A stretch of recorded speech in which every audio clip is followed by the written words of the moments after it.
Initially we talked about dying because it seemed very real and very imminent, to be honest, because I felt so unwell. I thought, I don't know how I'm going to survive this. We don't talk about it very often. We talk about it in a jokey way.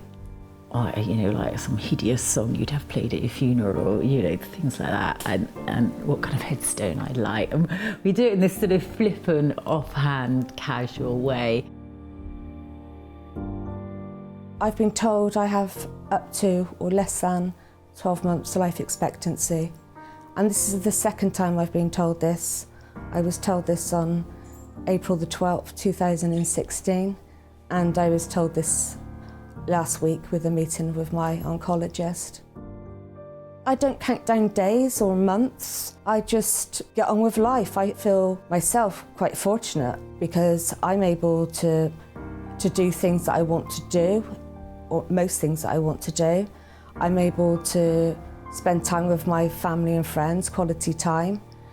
I'm able to say goodbye, and a lot of people don't get that opportunity. I did try talking to Seb about it because I have decided I'd like to go into a hospice. I don't want to die at home. I don't want my family looking after me. And I did try to talk to him about that, and again, it upsets him. I know a lot of people, you know, like to go to the hospice to end their days. Me personally, I want to be here. I want to be at home, and I want normality. I want my friends to come in. I want them to be chatting, and I want to hear the TV going. Oh, do you want a cup of tea? And I want the curtains open, and just normality. I don't want it to be, oh shush, she's asleep, so don't wake her. I mean, I'll be asleep forever soon, so if I'm that tired, I'll stay asleep. So, you know, wake me up. So I've made it clear to my friends and my husband, that's what I want.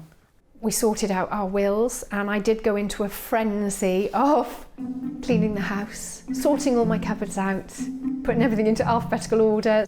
We're not at that stage now, and I almost feel that if we hit crisis, we'd still have time, you know. It wouldn't be a case of, like, things have taken a turn for the worse. We're going to give you, you know, you've got a week to live. It's not going to be like that. It's not going to be that traumatic. Even if you haven't done it now, even if you haven't got illness in your family, just make sure that you are happy with your financial arrangements as best you can be. Make sure that you're happy with your wills, and make sure that that's done and tidied up. Make sure that if you want a particular process for when you pass, make sure that's in as early as you can be. We've done that now. The next stage will be, you know, I know that if Sam deteriorates, that will be the time then to think about the next stage. The last thing you want to be doing is scrabbling at the end, because that would be, I can't even imagine how awful that would be. You know, that would be awful. I'm writing things down when I think of them, in case I suddenly get too ill. At least my wishes are written down, that they can follow them. And actually just writing things down in a journal is almost as good as talking it through with someone. It's very difficult to talk to someone who really loves you about dying. I've worked with a lot of end-of-life care when I was managing the dementia care home. So I've been around people that are dying, and I looked after my mum and dad as well. So it wasn't daunting. I think it's worse for the people you're going to leave behind. And that's why I decided I wanted to do my own funeral. I wanted to take that away from my husband and my family and friends to deal with. And I want things done my way. I've organised everything. I've chosen my funeral director. They've got instructions on what I want to be dressed in, what I want in my coffin. I've chosen my coffin, which is really beautiful. It is pink. All my friends know me as pink. That's my favourite colour. I've chose everything. What day I want my funeral service to be. Most people off work on a Friday, they can have a few bevies Friday night without having to worry about getting up for work on a Saturday. I've done my own order of service, and I've done my own eulogy.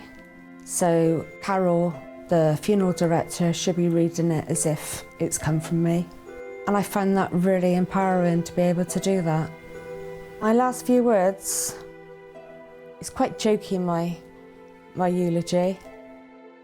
I've ended it.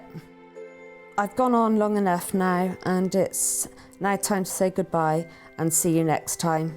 So please don't cry for me. Think of the happy, fun times we've shared, and just remember me. All my love forever, Marie. It's about making the most of the time that you have, because nobody knows how much time they've got left. Shortly after I was diagnosed, my GP said to me, you will learn to live with it rather than die from it. And that's how you've got to think. And he's so right. I got my eyes wide open. I know what's to come. I'll be okay. I'll be with my mum and dad. So it's okay.